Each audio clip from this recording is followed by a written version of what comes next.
Hello everyone. Welcome to my YouTube channel Ideas Adulty with guider Ravinder. आज हम कक्षा 10 से बड़े भाई साहब पाठ का भाग 2 पढ़ेंगे।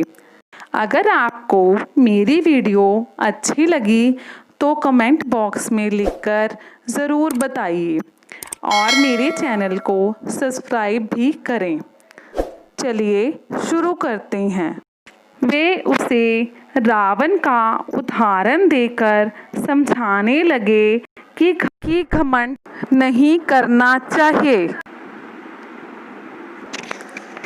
घमंड करने से तो रावण जैसे चक्रवर्ती राजा का भी अस्तित्व मिट गया था। शैतान और शाही रूम भी अभिमान के कारण नष्ट हो गए थे। छोटे भाई उनके इन उपदेशों को चुपचाप सुनते रहते। वे कहते हैं कि उनकी 9वीं कक्षा की पढ़ाई बहुत कठिन है। अब बड़े भाई साहब बताते हैं छोटे भाई को कि 9वीं कक्षा पढ़ना कोई आसान काम नहीं है।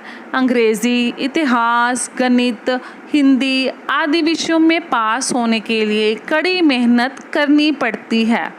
उन्होंने अपनी कक्षा की पढ़ाई का ऐसा भयंकर चित्र खींचा कि छोटा भाई बुरी तरह से डर गया। दोबारा वार्षिक परीक्षाएं हुई। इस बार भी बड़े भाई साहब फेल हो गए।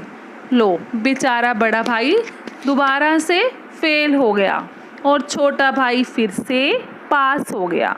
बड़े भाई साहब बहुत दुखी हुए।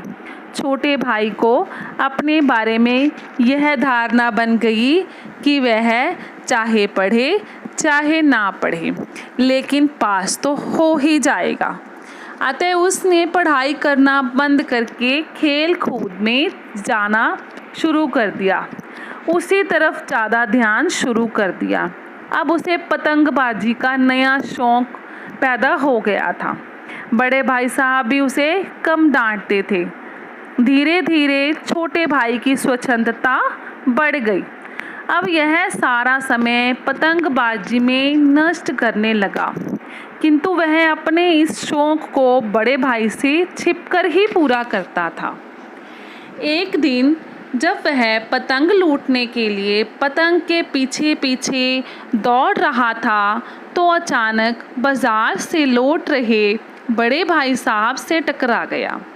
उन्होंने उसका हाथ पकड़ लिया और उसने डांटने लगे और कहा कि तुम 8वीं कक्षा में पढ़ते हो, अतः उसे अपनी पोजीशन का ख्याल रखना चाहिए।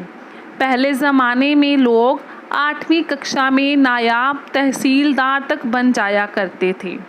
बड़े भाई साहब उसे समझाते हुए कहते हैं, जीवन में किताबी ज्ञान से अधिक महत्वपूर्ण व्यक्ति का अनुभव होता है।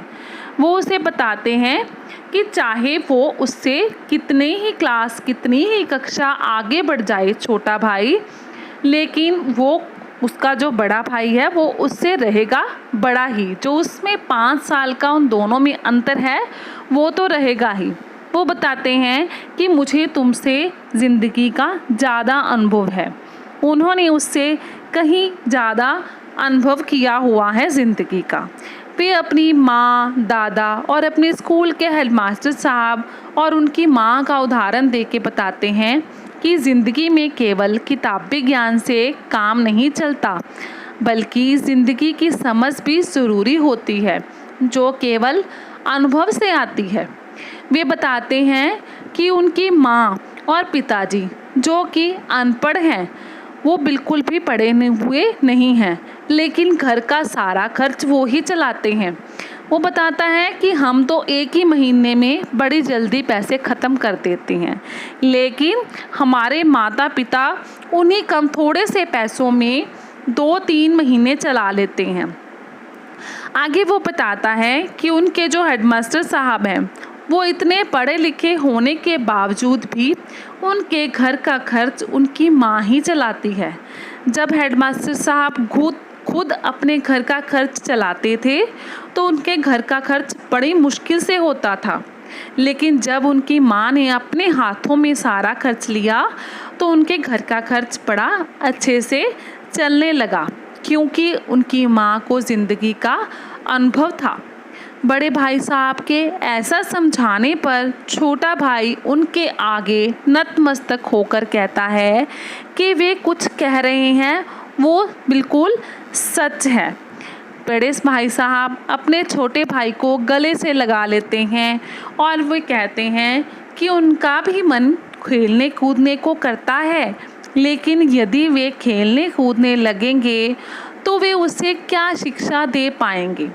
तभी उनके ऊपर से एक कटी हुई पतंग गुजरती है जिसकी डोर नीचे लटक रही है।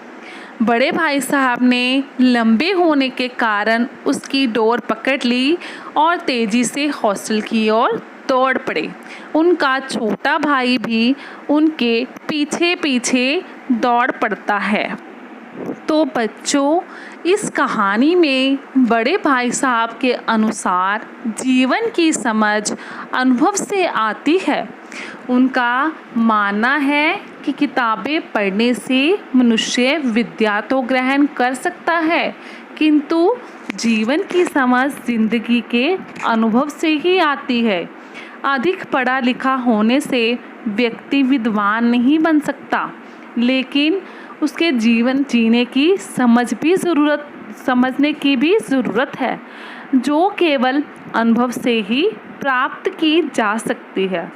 कम पढ़ा लिखा व्यक्ति भी अनुभवी हो सकता है, चाहे उसने किताबें न पढ़ी हों, लेकिन उसे भी अपने अनुभव से ज़िंदगी की बहुत समझ होती है। उसे उसके जीवन में घटने वाली घटनाएं ही अनुभवी बनाती हैं। बड़े भाई साहब जीवन के इसी अनुभव को किताबी ज्ञान से अधिक महत्वपूर्ण बताते हैं। इस पाठ में बड़े भाई साहब के द्वारा लेखक विभिन्न आज की शिक्षा के विभिन्न तौर तरीकों पर भी व्यंग करता है। लेखक के अनुसार आजकल विद्यार्थियों को जो कुछ भी पढ़ाया जा रहा है उसे उनके वास्तविक जीवन से कोई लेना देना नहीं है। इसे पढ़कर उन्हें जीवन में कोई विशेष लाभ नहीं होता, किंतु परीक्षा पास करने के लिए विद्यार्थियों को यह सब रटना पड़ता है। लेखक कहता है कि इतिहास में अंग्रेज़ी का इतिहास पढ़ाया जाता है। इस इतिहास का वर्तमान से कोई संबंध नहीं है और इसे पढ़कर विद्यार्थी कोई बहुत बड़ा नाम भी नहीं कमा सकते। इसी प्रकार ज्योमेट्री में भी अनेक प्रकार के उल्टे सीधे सवाल पूछे जाते हैं जो विद्यार्थियों के जीवन में कभी काम नहीं आते। लेखक की यह बात बिल्कुल सही है कि विद्यार्थियों को आजकल जो कुछ पढ़ाया जा रहा है वह उचित नहीं है। यह पढ़ाई लिखाई उनके जीवन में कोई बदलाव लाने वाली नहीं है। यह पढ़ाई उन्हें किसी प्रकार से आत्मनिर्भर बनाने में सक्षम नहीं है। अतः हम लेखक के विचारों से पूरी तरह से सहमत हैं। धन्यवाद।